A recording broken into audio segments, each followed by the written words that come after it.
Hello everyone and welcome to part 8 of this Blender tutorial series. In this part we are going to add a material for this water object. So let's get into it.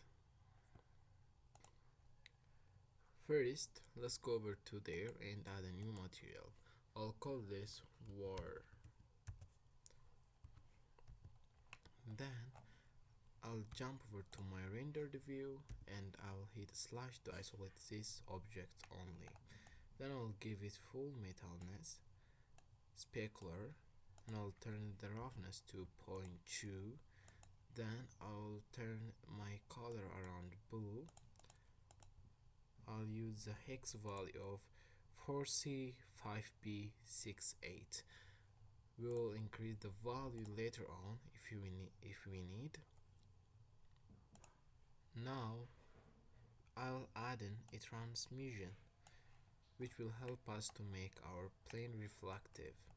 Then I'll add in a noise texture followed by a texture coordinate and mapping node.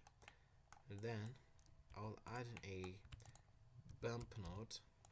Then I'll plug this one right into the normal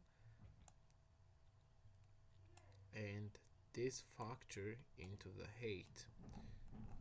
Now our water is not great, so let's play around the scale and the detail value until you get something you like.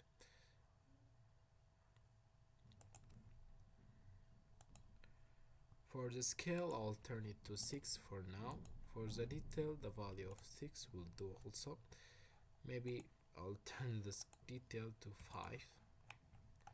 Then for the strength I'll turn this to 0.1, and if I hit slash again, see that it is very great.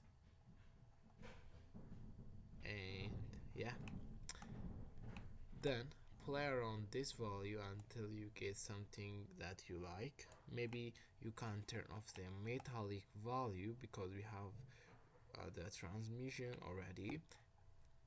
It's up to you. You can do whatever you want, and also you can play around the color value of this water.